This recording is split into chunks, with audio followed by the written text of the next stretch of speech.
네온사인이 켜져 있어야 할 밤, 불이 꺼진 무인 매장 앞에서 사람들이 잠깐 멈춘다. 자동문은 조용히 열리고 키오스크 화면은 밝다. 하지만 그 빛이 돈이 들어오는 빛은 아닐 수도 있다. 점주들이 가장 많이 하는 말이 있다. 사람 안 쓰면 돈 벌 줄 알았죠. 그리고 그 다음 문장이 더 날카롭다. 근데 자고 일어나면 더 손해예요. 무인 매장은 한때 창업의 미래였다. 비대면이 일상이 되던 시기, 인건비가 부담이 되던 시기, 작은 자본으로도 가게를 열 수 있다는 광고가 쏟아지던 시기. 무인 아이스크림, 무인 카페, 무인 사진관, 무인 문구, 무인 편의, 무인 세탁, 무인 스터디 카페. 업종이 늘어날수록 사람들은 확신했다. 이제 장사는 자동으로 돌아간다. 하지만 자동으로 돌아간 건 매출이 아니라 비용이었다. 이 글은 누군가의 실패담이 아니다. 무인 매장 몰락의 전말은 개인의 능력 문제가 아니라 구조의 문제다. 고정비가 잠들지 않는 구조, 소액다발 절도가 반복되는 구조, 경쟁이 위치를 따라 밀집하며 가격과 마진을 깎아먹는 구조, 그리고 불로가 사적 제재로 번져 법적 리스크를 키우는 구조. 이 모든 것들이 서로를 밀어 넘어뜨리며 무인 매장을 편한 장사가 아니라 끝이 잘 보이지 않는 장사로 바꿔버렸다. 알바비만 아끼면 된다는 착각에서 시작됐다. 무인 매장 붐을 만든 첫 문장은 단순했다. 사람을 안 쓰면 비용이 줄어든다. 맞는 말이다. 단, 절반만 맞다. 사람을 안 쓰는 대신 다른 비용이 들어온다. 그리고 그 비용은 생각보다 단단한 고정비, 다. 임대료는 매출이 줄어도 줄지 않는다. 관리비도 마찬가지다. 전기료는 24시간 돌아가는 냉동고와 조명, 키오스크와 CCTV, 통신 장비를 먹고 자란다. 결제 시스템을 붙이면 결제 수수료가 빠져나가고, 키오스크를 렌탈하면 리스 비용이 따라오며, CCTV 저장을 클라우드로 돌리면 매달 구독료가 나간다. 무인 매장이 늘수록 보안 장치도 강화해야 하고 강화할수록 비용은 늘어난다. 점주들이 가장 먼저 체감하는 건 월말의 고지서, 다. 가게가 조용했던 한 달도, 사람이 북적였던 한 달도 고지서는 똑같이 온다. 오히려 장사가 조금 되기 시작하면 비용 항목이 늘어난다. 카드 결제가 늘어 수수료가 늘고, 재고 회전이 늘어 폐기와 파손의 확률도 늘고, 관리 빈틈이 생기면 민원이 늘어 장비 업그레이드나 긴급 출동 비용이 붙는다. 무인은 인건비를 없애는 기술이 아니라 비용의 성격을 바꾸는 방식이었다. 무인 매장이 잠자는 동안 돈 버는 사업처럼 보이는 이유는 현장에서의 노동이 눈에 덜 보이기 때문이다. 무인 매장의 노동은 대개 두 갈래로 바뀐다. 첫째는 원격 감시의 노동이다. 휴대폰으로 CCTV를 확인하고 결제 오류 알림을 받고 출입 알림을 확인한다. 둘째는 현장 관리의 노동이다. 재고를 채우러 가고 고장난 장비를 확인하러 가고 쓰레기와 오염을 치우러 가고 냉동고 온도를 확인하러 간다. 사람을 안 썼다는 말은 사람을 고용하지 않았다는 뜻일 뿐 누군가는 그 일을 해야 한다. 결국 점주가 한다. 그래서 무인 매장은 부업이 아니라 상시 경영, 이르기 쉽다. 자면서도 마이너스는 고정비가 만드는 체감이다. 무인 매장의 위험은 매출이 0이라서가 아니다. 매출이 있어도 현금이 남지 않는 순간이 빠르게 온다는 데 있다. 여기서 무인 매장은 치명적인 특징을 가진다. 객단가가 낮은 업종이 많다는 점이다. 아이스크림, 음료, 과자, 문구처럼 소액 구매가 중심이면 방문객이 꽤 있어도 매출 총액은 기대보다 작을 수 있다. 그런데 고정비는 임대료와 전기료처럼 크게 들어온다. 낮은 객단가와 높은 고정비가 만나면 손익분기점이 생각보다 높아진다. 점주들이 말하는 자면서도 마이너스는 바로 이 체감이다. 밤사이 매출이 조금 들어오더라도 다음 날 아침에 확인하면 무언가가 빠져나가 있다. 결제 수수료, 렌탈료, 전기료 추정, 임대료 자동이체, 보안 구독료. 그 위에 도난이나 파손이 하루치 손익을 삼켜버리기도 한다. 손님이 많지 않은 날은 도난 한 번이 그날의 이익을 통째로 지워버린다. 장부에는 작은 손실이지만 점주의 감정에는 큰 손실이 된다. 오늘도 벌었는데 왜 남는 게 없지 이 질문이 반복되면 점주는 어느 순간 확신을 잃는다. 가상의 시뮬레이션을 해보자. 특정 매장의 실제 회계를 말하는 것이 아니라 현장에서 흔히 가능한 조건을 가정한 것이다.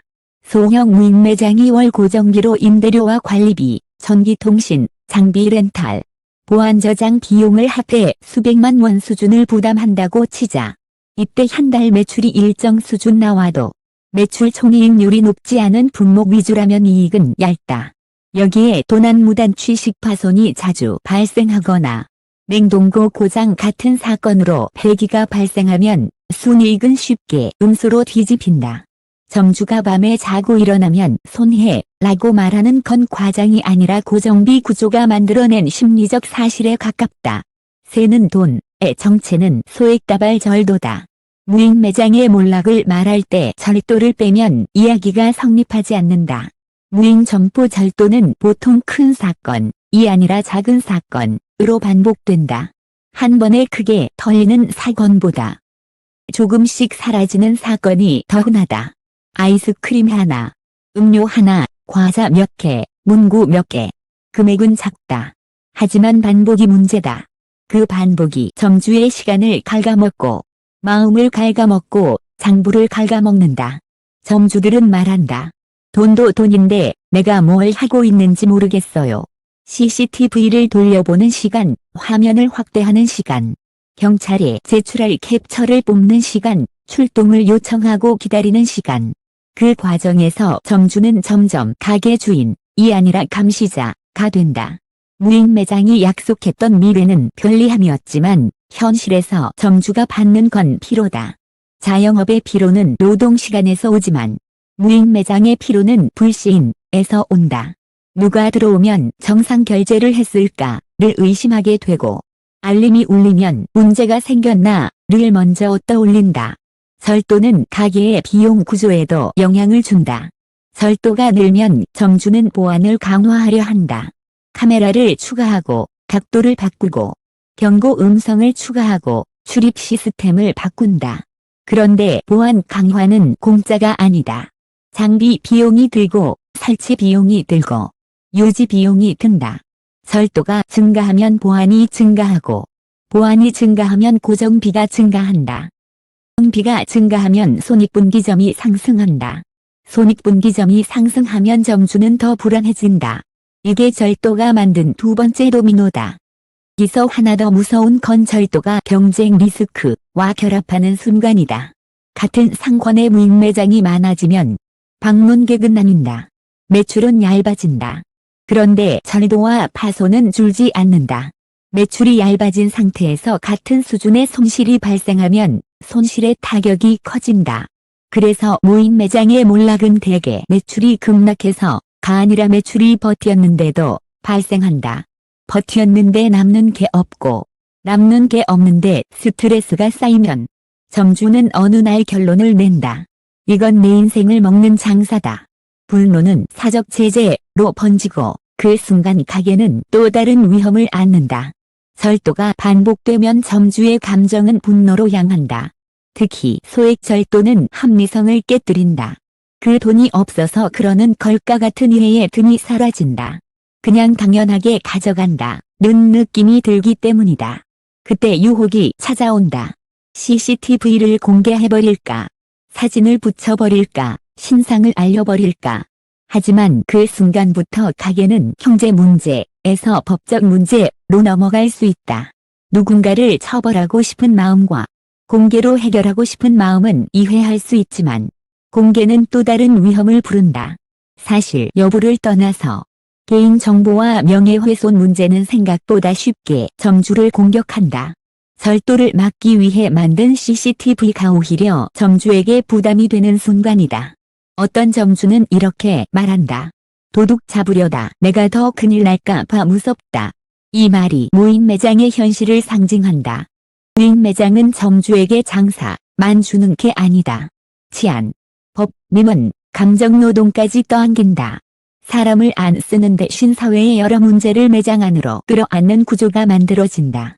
과당 경쟁은 한 집 건너 한 집을 만들고 그 순간 마주는 붕괴한다. 무인 매장은 진입장벽이 낮다. 진입장벽이 낮으면 유행이 된다. 유행이 되면 공급이 폭발한다. 공급이 폭발하면 경쟁은 심해진다. 무인 매장 경쟁은 대개 서비스 경쟁이 아니다. 위치 경쟁이다. 그리고 위치 경쟁은 결국 가격 경쟁으로 이어진다. 비슷한 업종이 같은 상권에 몰리면 차별화는 어렵다. 손님 입장에서 무인 아이스크림점은 가까운 곳이 먼저다. 그 다음이 싼 곳이다. 그 다음이 깨끗한 곳이다. 결국 점주들은 할인, 과학 프로모션에 의존한다. 그런데 할인은 매출을 만들 수 있어도 이익을 만들지 못할 수 있다. 특히 원가 구조가 빡빡한 품목을 할인하면 많이 팔수록 손해가 커지는 구간이 생긴다. 이때 무인 매장은 또 하나의 함정을 밟는다. 무인이니 버틸 수 있다는 착각이다. 비가 없으니 조금 덜 벌어도 되지 않느냐는 논리. 하지만 앞서 말했듯 무인은 인건비를 없애는 대신 고정비와 관리비를 키운다. 경쟁이 심해져 매출이 흔들리는 순간 고정비는 그 흔들림을 증폭시킨다. 그래서 무인 매장은 경쟁이 심해질수록 오히려 더 빨리 무너질 수 있다. 무인은 인건비 절감이 아니라 관리 노동의 전환이다. 무인 매장의 진짜 비용은 돈만이 아니다. 시간이다. 무인 매장 점주들이 겪는 현실은 출근 없는 창업이 아니라 출근 형태가 달라진 창업이다. 아침에 출근해 카운터에 서지 않을 뿐. 점주는 하루에도 몇 번씩 가게를 들른다.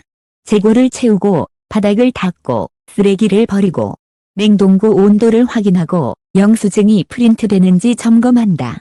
어떤 날은 고장난 문을 고치러 가고 어떤 날은 결제 오류로 손님이 화를 내며 전화를 한다. 무인 매장은 사람이 없어서 조용한 가게가 아니라 사람이 없어서 일이 보이지 않는 가게가 된다. 특히 야간이 문제다.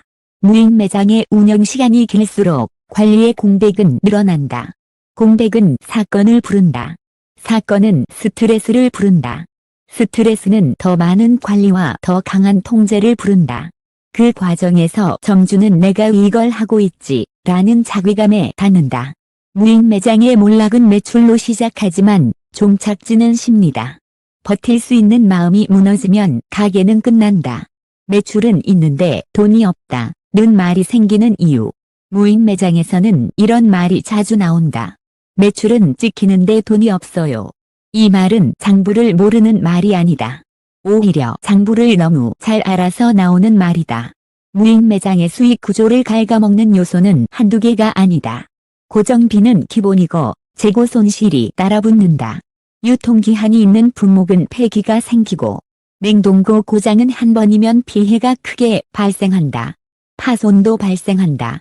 누군가 음료를 쏟고 가면 청소 시간이 들고 청소가 늦으면 위생과 이미지가 타격을 받는다.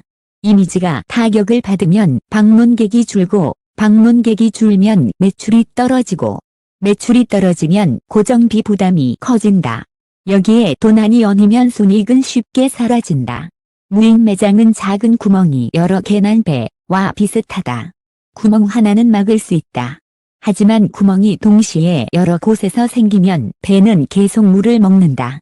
점주는 계속 버내야 한다. 버내는 사람은 지친다. 지치면 배를 버린다. 현장에서 들리는 독점 같은 장면들. 무인 매장의 몰락을 가장 잘 보여주는 건 통계나 거시 담론이 아니라 현장의 디테일이다. 실제 취재에서 자주 마주치는 장면들을 기사형으로 재구성해보면 이렇다. 아래 장면들은 특정 개인을 지목하지 않는 방식으로 업계에서 반복되는 패턴을 압축한 것이다. 늦은 밤 CCTV 알림이 울린다. 점주는 휴대폰을 켠다. 화면에는 손님 둘이 들어온다. 결제는 한 명만 한다. 다른 한 명은 웃으며 봉지를 들고 나간다.